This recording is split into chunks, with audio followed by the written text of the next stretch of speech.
I think maybe I got this lighting better. Yeah, that's much better. Yeah.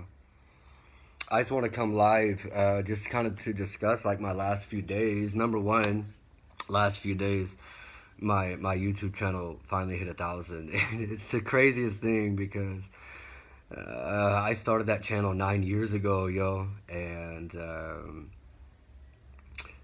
was on my Kansas City thing back then. I was deep into the art world. The focus of my channel, even the focus of Matt Diamond Flix at the time, really Matt Diamond Photography, it was never about Matt Diamond. It was like I was the artist, but I was spending hella time trying to like advocate for the community around me and the people within the community. And the irony of that is like, sure, maybe somebody doesn't care about a poem that I put up, but when I would put up a poem or an interview of another artist, and everybody knows I was mostly working with black folk, I put up content from a black person, nobody was supporting them either. And to me, it's incredibly evident. You can go on my old videos and look at the evidence that, you know, people wasn't supporting each other, let alone the white dude, right? But I'll just say that it's a blessing that here I am 9 years later. I finally hit 1K, and anybody that knows about YouTube knows that 1K is crucially important because you have to have 100, or we have to have 1K, 1,000 subscribers to get partnered. And if you don't know, even after you get 1,000, you still have to have 4,000 hours watched in the last 365 days. So I'm not partnered yet.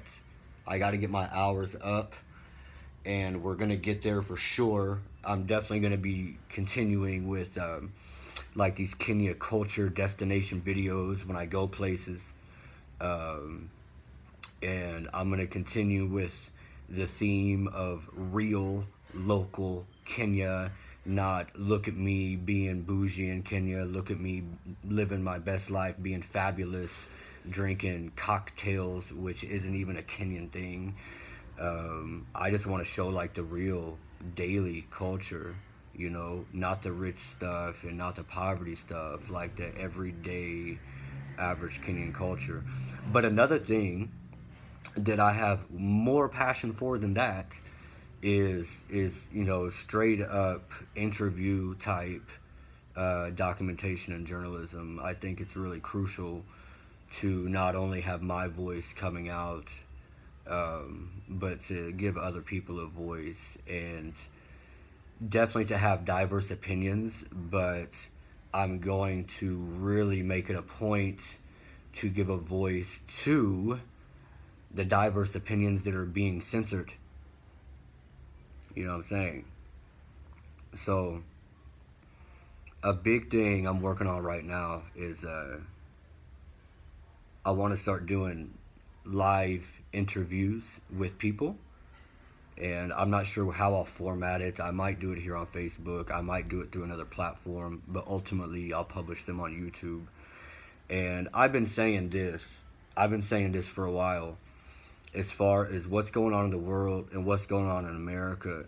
I think one of the most powerful voices that we should be listening to at this point in time, and not only, but one of the most powerful voices that we should be listening to at this time, is the black conservative American. And my reason for saying that is because motherfuckers are lying. They are lying. Something we have to understand about our media is it is corrupt. And I know as soon as I say that, someone says, "Oh, you sound like Trump. Oh, you're a conspiracy theorist." It's a fact, yo. If you don't know what happened with World War II, and when we won that war with bombs that are still causing radiation and cancer on Asian people, if you don't know what happened with that war and the things that we adopted from Germany as far as propaganda and eugenicists and deep-rooted racists, if you don't know that that's happening, then you don't know the media source you're listening to today. And this mainstream media narrative is driven by lies and witchcraft and smoke, you know. And the reason why this topic, I mean, it's on my mind every day, but in the last few days, I've been catching transport from Eastlands, Nairobi, and I know a white man's not supposed to be in Eastlands. We're supposed to be rich. We're supposed to be so classy. All that nonsense narrative that we're the benefactors of privilege, and we don't have a real life. We don't have any suffering. We don't have any struggle. You ain't gonna tell me that. I'm from Grundy County, Missouri. It's such a nonsense narrative. I've been catching transports over to the bougie side of Nairobi to interview with a black American that grew up very well off. She had 2 parents, military in her family, suburban lifestyle, minimal toothaches. I love talking about toothaches, man, because I've had a dental struggle my whole life because I had government insurance when I was a kid. And then when my mom got married to my pops, she lost that insurance because of the income in the household. And I mean, there were many a times that I suffered from a cavity or a toothache for a week, man.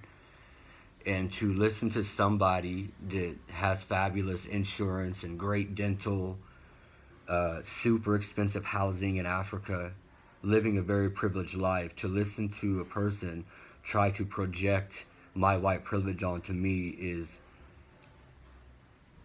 insanely insulting. We've done 2 interviews. I've gone over there twice, and I don't know yet if the girl truly means well. You know, as she says, she's nice. Nice is nice, but nice isn't authentic. Even in the Civil War era of America, it was projected that the North was nice. But the reality is, at the height of the Civil War, New York, the state of New York, had more slaves than most places in the South. And right after the Civil War ended, Seneca Village, all of the black residents of Seneca Village in New York, Manhattan, all those residents were pushed out to make the park. So it's been like a really interesting last few days because I was invited for this interview under the premise of I'm a white dude, I came to Africa, I had an illness, so let's talk about the illness and let's talk about my life in Africa. However, in the part 1 interview, somehow, some way, the super burning important question came up: do you support Trump? And I ain't gonna lie, absolutely. And the ironic part of that, I support the dude, not because I co-sign on every word he says, not because I'm a New York aristocrat. Let me say it again, I'm from Grundy County, Missouri, bro. So you can't equate me to a white aristocrat from Queens, New York, you know, whose daddy came up through Brooklyn. And then Trump was ambitious, you know, he pushed for Manhattan real estate. And he was praised by rappers for decades for his money and staying in his properties and all that. What kind of illness did I have? I was diagnosed with Crohn's disease at the end of 2015. I wish I knew the kgs to tell you accurately, but I know the pounds. When I got diagnosed, I weighed 111 pounds. I was skin and bones. My face was gray. I was dying. You know, I was dying. And so I was diagnosed with Crohn's disease. And then, like, when I got second opinions, I was told that it was ulcerative colitis. Like, I had chronic ulcers through my digestive system, like my ass, my intestines. I was passing blood. I was sitting on the toilet doing what you guys in Kenya call a big job. In the U.S., we call it a number 2. I was doing a number 2 7 to 12, 13 times a day, literally.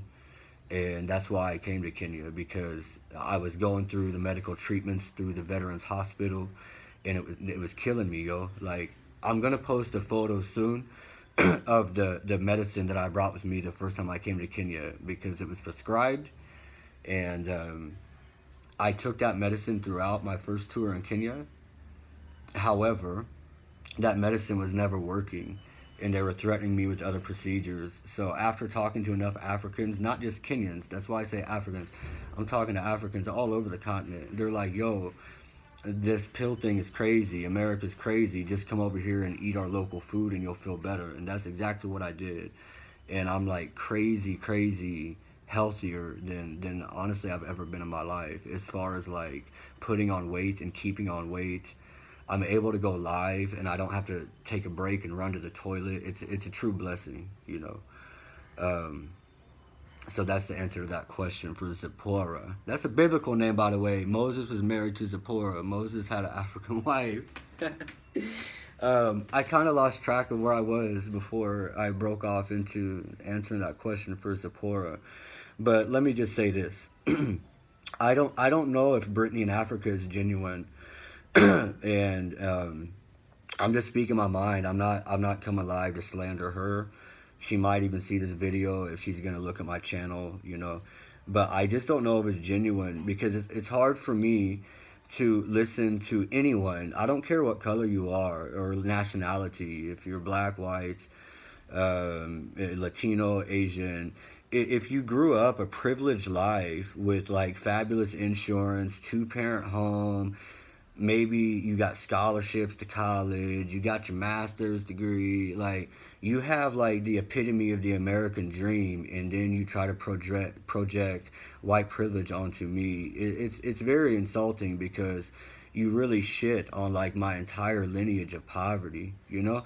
And it's ironic, because like one minute some people will be like, yo, white people are so privileged, but in the next note, they're like, y'all are ghetto. Oh, well, pick a side then. Like, let me be ghetto or let me be privileged, but at least stick to, like, one narrative. You know what I'm saying? There is, like, a witch hunt to demonize white people. And at no point in my life have I felt a conviction to defend white people or any bad things that white people have done in history. And the witchcraft of it all is this. The witchcraft of it all is this. There is this crazy focus on the wrongdoings of white people. But slavery was started by Arabs enslaving white people. And then, whenever Europe finally cut off the supply of white slaves to the Arabs came into Africa. They started the slavery in Africa. Now, again, I'm not here to take away from wrongdoings of whites, or to make them seem like they're fully innocent, but all white people are not the same, okay? And I learned in the Navy that all black people are not the same. All Latinos are not the same. All Asians are not the same.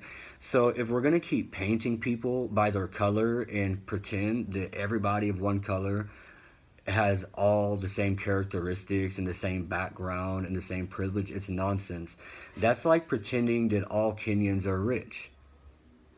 Or it's like pretending that all Kenyans are poor. And that's what the media makes it look like. The media makes it look like in Africa nobody has money, and everybody's living in a village, and everybody's starving, and everybody has some disease. And it's a bullshit, nonsense narrative, and it has to stop with somebody. All I can do is give my piece, but I'm just one person, and I'm white. So my credibility is automatically taken away because, oh, you're white, what do you know? Why are you speaking on these issues?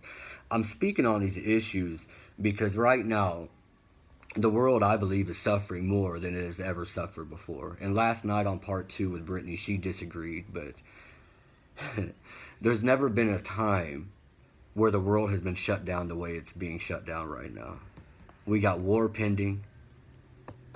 We got supermarket shelves in certain areas of America dwindling. What is there is becoming unaffordable. It's becoming, socialist Cuba. We got the guy running Canada, running from his people and trying to take away their money for not complying with his orders. what it comes down to is what the world is dealing with right now. It's absolutely a battle of good and evil. And I don't care like your religious beliefs, um, what you call God, Jah, God, Allah. I don't care. And as far as atheists, I thought I was an atheist for a year when I was young. I don't know if atheists have a concept of good and evil. Maybe they just say good and bad. We're dealing with good and we're dealing with bad. And when you have multi-million, multi-trillion dollar networks and media houses lying to the entire population of the world, that is bad. That is evil. Okay? And whenever, as civilians, as average people, average citizens, when we have people detracting from the biggest issues to talk about the issues that they want to take personal, whatever it may be, and it's all identity politics, gay, straight, black, white, binary, non-binary. I feel like a lion today, so I'm a lion, and you must respect that. I feel like a lady today, so you need to call me Susan, because I've always felt like a Susan. These identity politics are being put into place by universities and media to create diversions from the real issue. And the real issue is corruption, period. This world is very corrupt. When I first came to Kenya in 2018, I had so many conversations with Kenyans and told them that my country is more corrupt than yours. And they say, no way, la da da da. Okay, there's some issues here, absolutely. I'm not taking away from that either. But what I'm saying is that when my country doesn't get what they want, they drop bombs. They completely run over countries. They destroy countries. They create tribalism in countries. When we went to Iraq, we separated the Sunnis and Shiites. We said it was in the name of peace, but all that did was bred a new version of Bloods and Crips. I guess I'll let the moral of this video be, you absolutely must put your identity politics aside and see the biggest picture. As you do that, it doesn't mean that your identity politic has no value. I think some of them have no value, by the way. Some of them do have value. It doesn't mean that your identity politic doesn't matter, but it means we have to fix the root of the problem before we can look at the flowers. You know, you don't fix a plant by plucking the flowers to make better flowers. You got to tend to the root. That plant is either lacking maji, water, or it's getting too much water. It's drowning itself. It's getting too much sun or not enough sun. It's not getting enough fresh oxygen, or maybe it's drowning in oxygen. People are drowning themselves in these identity politics and something else, and this is going to piss somebody off, and I just don't care. Like, what do I have to lose? What do we have to lose? But some people are lying about their struggle, man. You lying about your struggle. You know, I don't look at anybody and assume their struggle or assume their privilege. That would be called prejudice, which is prejudging. At the end of all this, it's between you and God, man. And at the forefront of all this is hatred.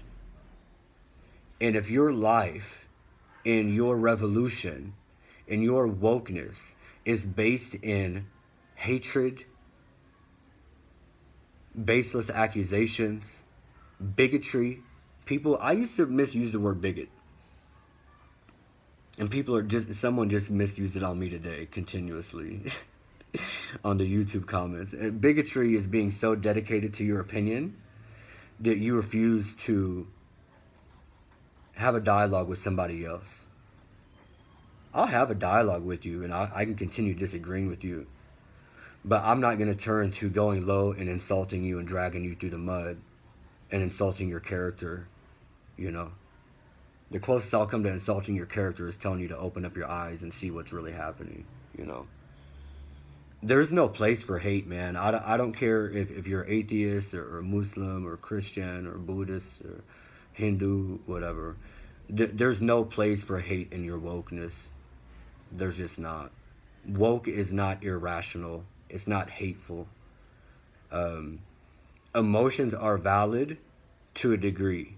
But if you base your entire belief system off of your feelings, someone hurt my feelings, you're not ready. You're not ready to go to battle. You're not ready to have a debate. You're not ready to have a dialogue, because you have to tend to your heart and your hate first. I think that's the biggest point here. People are trying to base a revolution on hatred. I feel like Kenyans have a better perspective of this than most Americans. After what happened here in 2007 during the election season, and after what happened in the era after independence, and having a president that ruled for way too long, I understand when Kenyans say, a lot of Kenyans have told me when I ask, why aren't you mad at white people? They say, we just want to move forward. And that insults Americans. How can we look forward and move forward after you've done this and you've done that? What do you mean, me? Like, really, what do you mean, me? You know, well, I was born in 85 with one grandparent, and she died poor. Don't tell me what I did to you.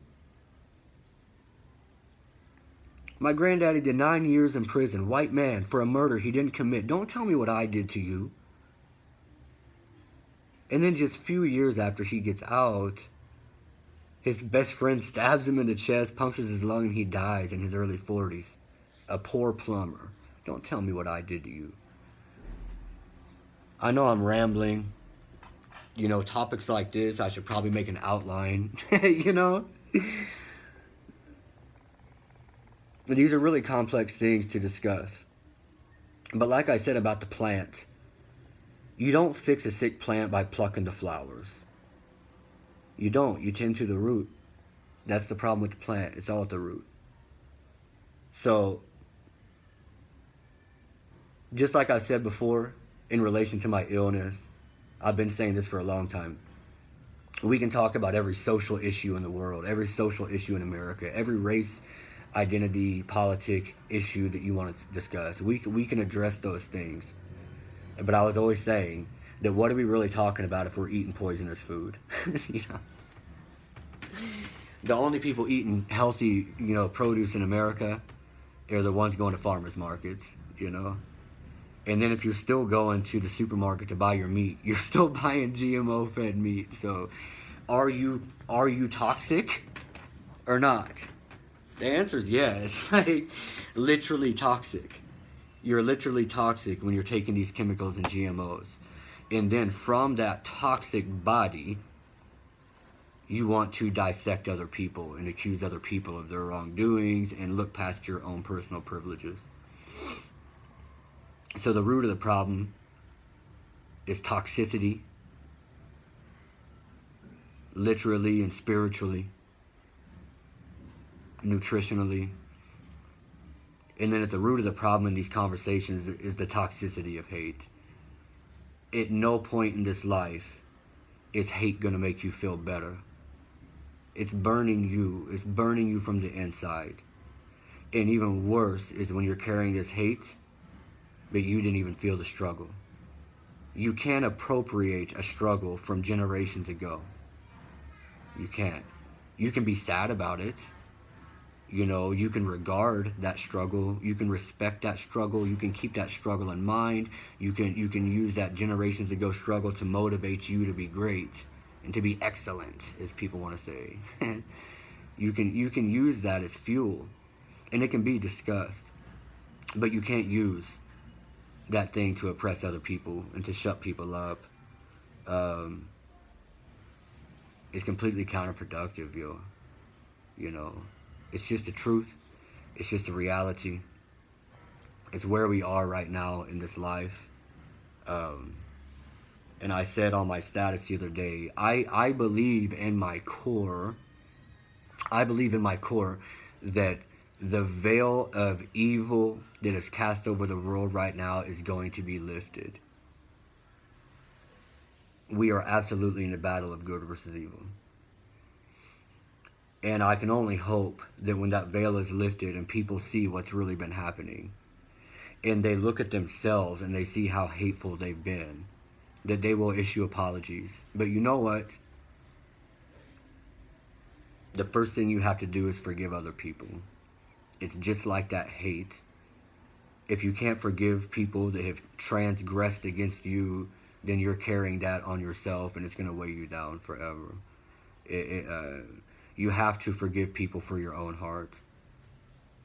Accusing people, chastising people, oppressing people's outlooks, oppressing facts like the media is doing, it's only bringing more pain to you, and it's not even your pain to carry. So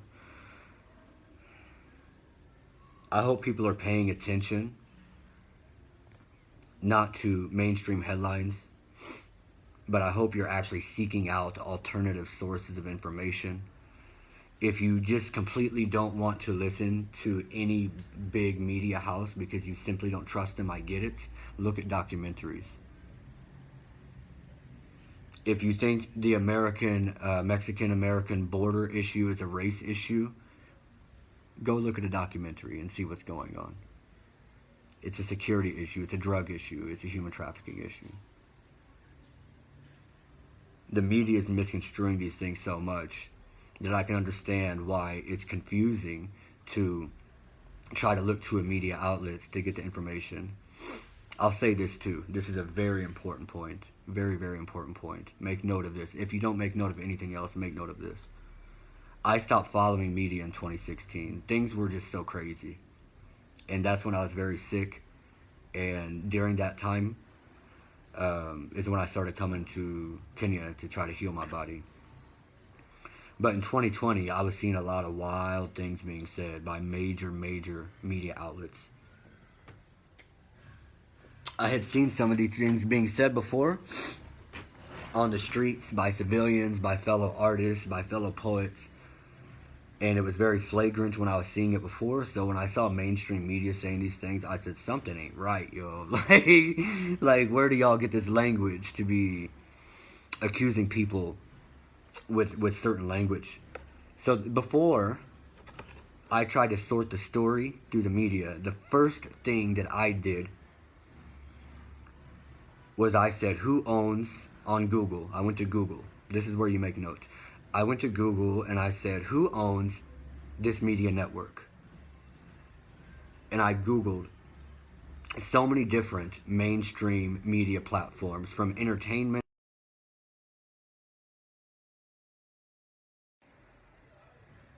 And let me just tell you, it all came back to one name. And it's a rabbit trail. You don't get the answer right away. So then you're like, okay, who owns this name? So once you search that, you get another name. And then you're like, but wait, who owns this one? So you have to Google who owns this name. A vast majority of these networks are owned by one name. This is one devil on your shoulder, in your ear, telling you who to hate and what to believe, and how to address your identity politic. Telling you which identity politic is the newest and trending. The number one thing is, if you're walking in the street and somebody walks up to you and says some shit in your ear, do you run and repeat it as if it's the truth? And build your whole life around that, attack people based on that, cut off relationships based on that, judge people, silence people based on what a stranger said in your ear? You don't even know who's giving you the information.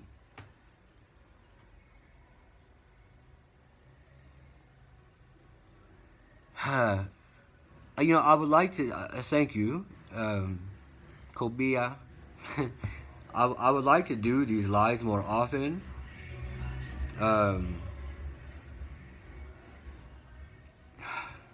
But these are hard topics.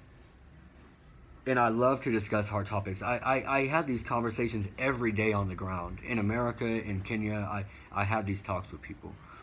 But to do it and publish it on the internet, it can be dangerous. You know?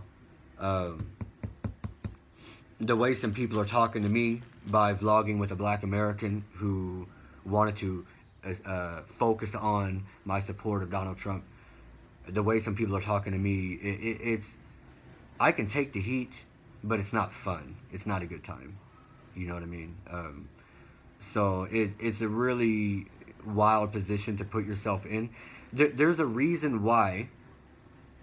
I was saying this earlier. I don't know if you were on the live, but let me just say it again. But I really believe that black American conservatives must speak up. But the reason why they don't speak up is people try to revoke their black card.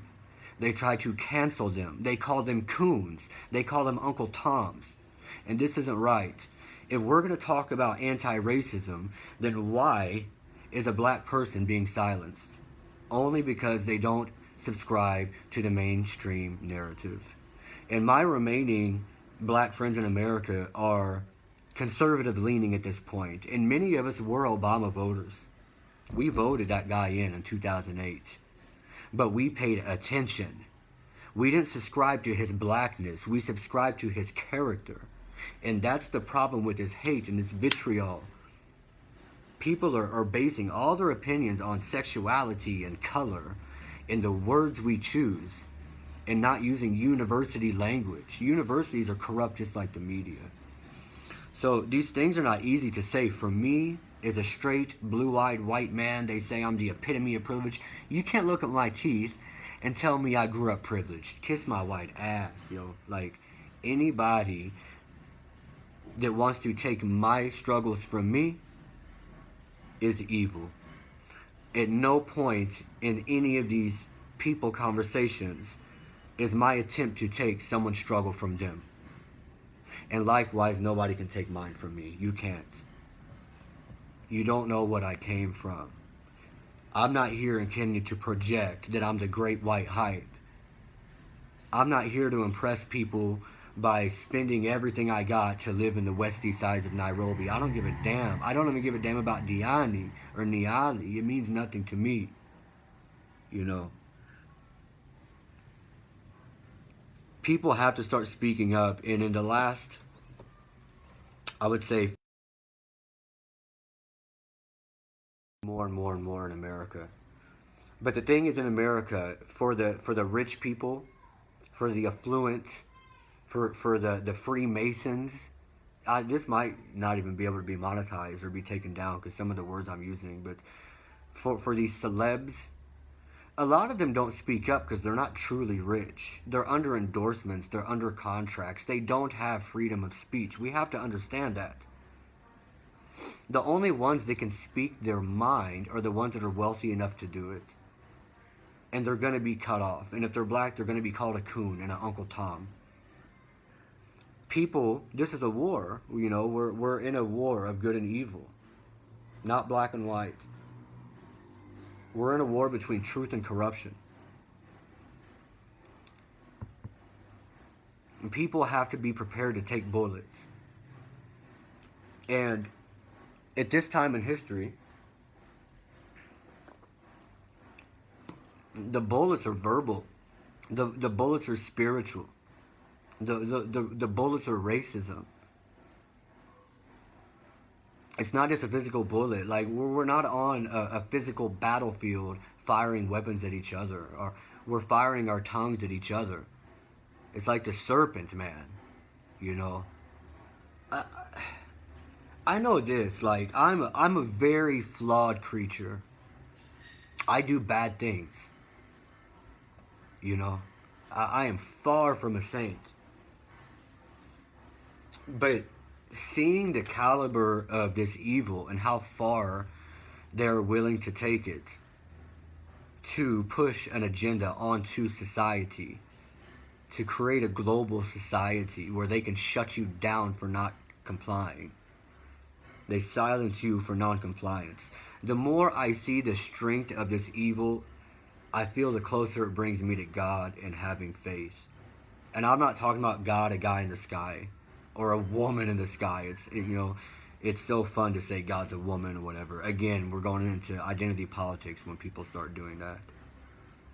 But I definitely have a certain level of faith. That is what's kept me from jumping off the deep end since I was a child. It's what's kept me being a creative and passing my message on to people so that hopefully they can water that seed and grow within that seed. It's most definitely good versus evil. There's nothing left to call it. We can't keep making up terms to distract from what's really happening. People are truly suffering. Their suffering might even look good. Rich people are blowing their heads off. America loses 600,000 people per year to suicide. The majority, the largest statistic of that 600,000 are white men. But when we're here in Africa, people look at a white man, he has all this money.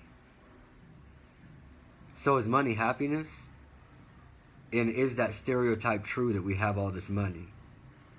And then if we did have all that money, and money is happiness, why are people putting guns to their head and blowing their brains out?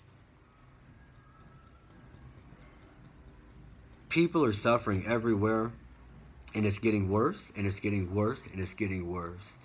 But I believe that a light is most definitely coming. And it might get darker before we see the light. I don't know how far this is going to go. It's all speculation. A lot of the things I'm saying are based in faith. But as far as saying that this is... thank you, I've definitely gained weight. Saying that this is a battle of good versus evil, that's a fact. That's nothing about faith. It's fine to have opinions, but it's important to look at facts. It's important to also remember that we're all human. We all misspeak, and people also misquote. And that's part of that evil. To take what somebody says and spin it to your own benefit.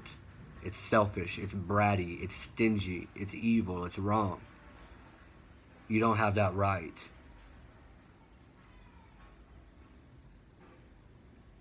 The world is really exposing itself. When Trump became president, that was when I came to the realization. Oh, the country music show. I should have got a message. Sorry, bro. I'm really caught up in the sauce right now, Rob. Whenever Trump became president, I had a realization. I already knew that the American government was completely corrupt. Let me rewind a little bit more before Trump. Whenever I and many others voted Obama into office in 2008, and within 1 year, we were dropping more bombs on the Middle East than George Bush did, I said, wow. Now we got a half Kenyan guy dropping bombs and destroying families. It broke my heart, man.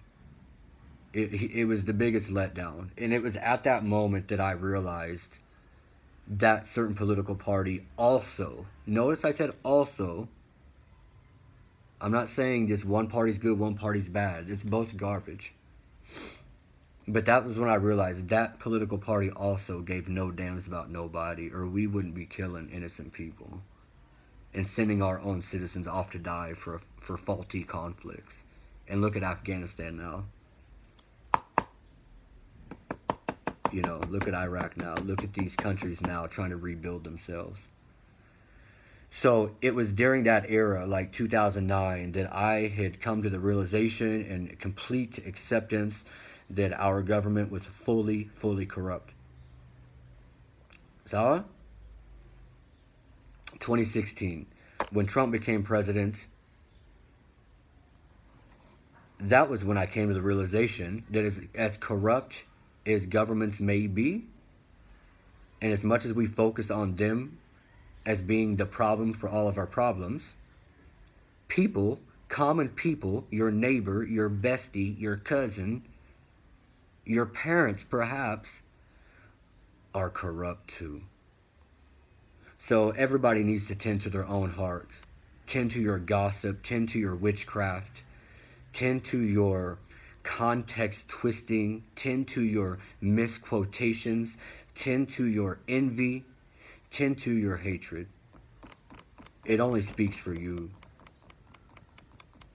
Regardless of who I support to run America, regardless of how I feel politically about whatever matter, I don't hate nobody. You can call me every racial white slur you want, and people do it all the time, and they think it's okay. I don't hate you, but I don't like you. There's a difference between not liking something or someone and hating. I just keep coming back to this word hate because it's the root of the problem. And I've never seen so much hate. How do you hate someone you've never met? Or how do you condemn racism against blacks over history, but then hate white people while living maybe in their community with a white boss writing you checks? That's evil. To bite the hand that feeds you is evil.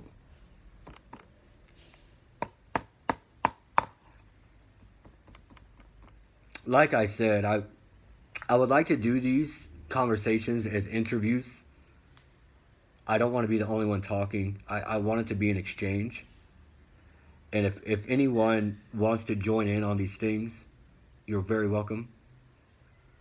But you have to be emotionally mature and emotionally intelligent. And why I say that is we can't discuss this shit if you're going to start yelling and screaming. Saying something loud don't make it more true. I'm an emotional dude. I was raised by a woman. I was raised without a father. I was raised without child support. I was raised with one grandparent who died when I was young. I'm an emotional guy. But if I can manage my emotions to discuss these matters, then you can too. So I would love to invite some people. I'm going to be having Rob is a poet from Kansas City. I'm going to be having him on. One of my first guests, maybe the first guest once I get situated. I'm going to have Fran Can't Stop down in Mississippi. I'm going to have her on. Mike Ndegwa, I hope I said your name right. I'm going to have him on. So far, as creating a roster of interviewees, I'm targeting people that can speak with emotional sense. Not people that are going to be accusatory and racist and start yelling and refusing to have a mature dialogue. I guess I need to close this off. I spoke a little longer than I planned. Let me just say, everybody, just really play close attention. Pay close attention to the way the energy and the spirits are moving in the world right now, with the threat of war, with the inflation of goods, with the wrongdoings of our governments, with the suffering of the people around you, and the suffering of people all over who may not even look like you. Look at all of it. Don't be selfish, and understand that this thing is bigger than you and your personal belief. And above all, before you can do any of what I just said, take a close look at your hatred. Take a close look at how much hate you carry in your heart, what you're mad at, what you hate, why do you hate it, and why you choose to continue carrying that hate rather than offer forgiveness. You don't have to even forgive these people personally with your own mouth. Forgive them in your heart for you, so that you can move on wisely. It's very, very self-destructive behavior, And it absolutely is destroying societies. The blame game isn't always looking out, it's often looking in. As I say all this, I'm working on every one of these things myself. Looking in, looking in, looking at my own heart, looking at my own actions, looking at the way I think. How much damage am I inflicting on myself before I start concerning myself with who damaged me? Forgive whoever you gotta forgive. Unpack that hate. Stop putting it in a backpack and carrying it out of the house every single day. It's weighing you down. It's killing you. It's between you and God at the end of the day. So, I think I had a lot of people actually come live. This was a really long ramble. But I appreciate everybody that tuned in and took time to listen. I hope I said something that can affect you positively. Or maybe I said something that makes you hate me more. So go look at your hate. If you hate me or hate me more now, go look at your hate. It's a virus. It's the real epidemic. And you need to take care of that thing before it takes care of you. So, all right. So until next time, I'm going to download this video. I will add it to my YouTube so you can come back and watch it here on Facebook, or you can really do me a big favor and watch it on my YouTube, so that I can get that partnership really rocking by the end of the year. We got so much dope content that's going to come out through the YouTube, and I really look forward to doing the live videos. Let me do one response to Abigail Maureen, because she just said, Abigail, human beings, we need to learn more tolerance and have more compassion for one another, and not project issues based on what political leaders did or said, or even what a person from one race or tribe did to you. That doesn't mean the entire tribe or race are all bad. Absolutely. And Abigail is a Kenyan, and this is Kenyan proverbs. This is Kenyan wisdom. The people here have seen enough shit. There is a dark history here, as far as colonization, but there's also a dark history here as far as tribalism. Tribalism. And tribalism is an older institution than racism. And you got to do your history checks on that to understand what I'm talking about. It's been around a long, long time. People are tribal by nature. And regardless of what has happened in history, you don't get to condemn a whole tribe. You don't get to condemn a whole color of people. It's very wrong. I think what Abigail has said here is a very fine example of Kenyans. I can't say all, but many Kenyans tending to any hatred they may have ever had in their heart. I like that about Kenyans. I like that a lot. I'm not saying this place is perfect. I'm not saying all Kenyans are perfect. But I find way more of this way of thinking in Kenya, on the continent of Africa, the most looted place across the whole globe.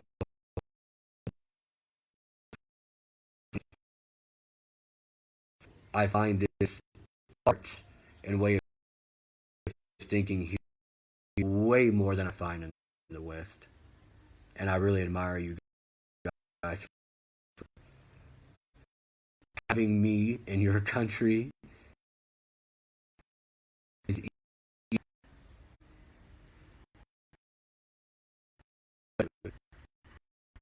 say good or the bad is good. It's appreciated. It's a really, really priceless opportunity in my life.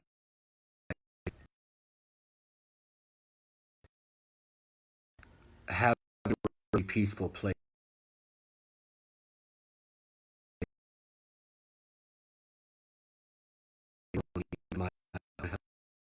my own aspirations.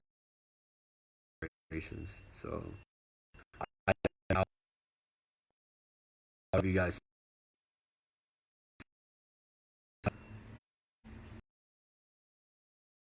Peace and